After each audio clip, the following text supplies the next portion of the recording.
लुल मत करिए, होता है लगे।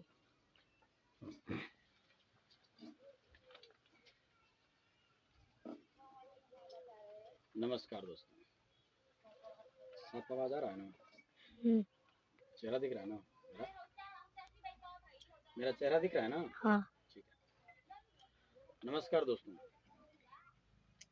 आज मैं बताने जा रहा हूँ संविधान सभा के निर्माण को लेकर के एक झूठ को जिस तरह से फैलाया गया है इस पूरे देश में।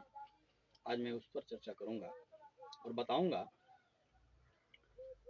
कि किस तरह से एक झूठ इस देश के छोटे छोटे बच्चों के मन में भर दिया गया है और उसे बता दिया गया है। और वो झूठ ये है कि संविधान का निर्माणकर्ता बाबा साहब अम्बेडकर हैं।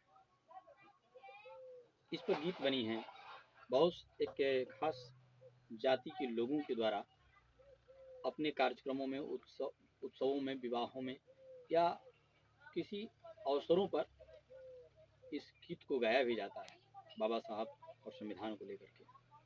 लेकिन एक उसी तरह का झूठ है जैसा कि राहुल गांधी, सोनिया गांधी के अंत में गांधी शब्द का होना है। सारे लोगों के मन में ये चीज फैला दिया गया है कि राहुल गांधी है, सोनिया गांधी है, जबकि राहुल गांधी और सोनिया गांधी के परिवार का सरनेम नेहरू रहा है, पंडित जवाहरलाल नेहरू, जो कि इलाहाबाद के रहने वाले हैं, और महात्मा गांधी गुजरात के रहने वाले थे और जाति के बनिया थे। फिर ये जाति के पंडित हैं और इनका सरनेम नेहरू था।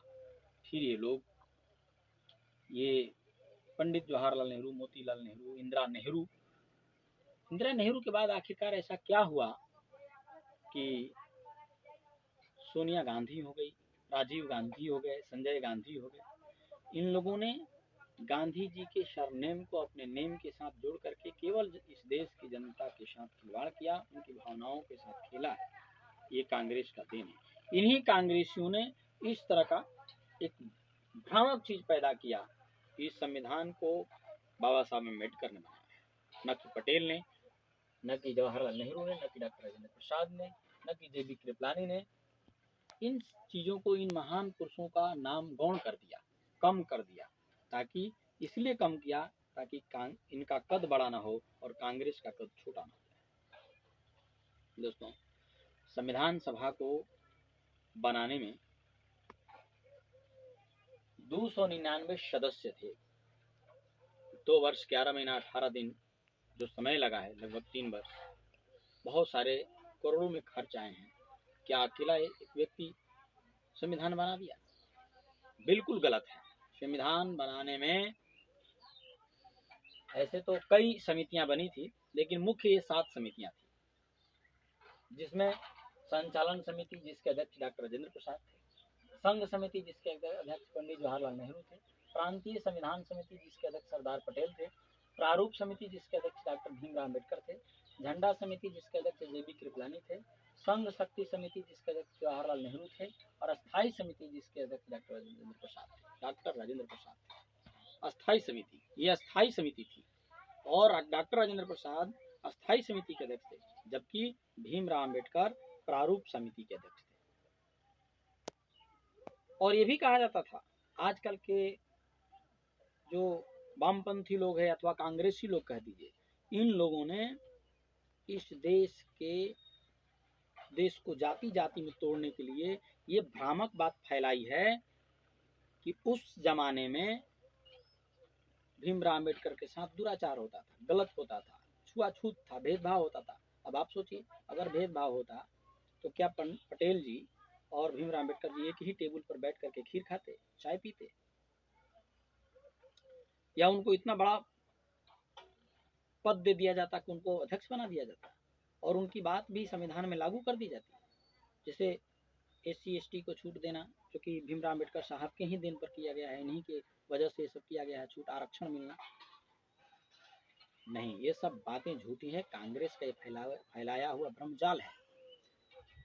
तो आप अपने दिमाग से इस बात को मिटा दीजिए कि अकेले भीमराव अम्बेडकर ने ही संविधान को बनाया है, ये बिल्कुल गलत है।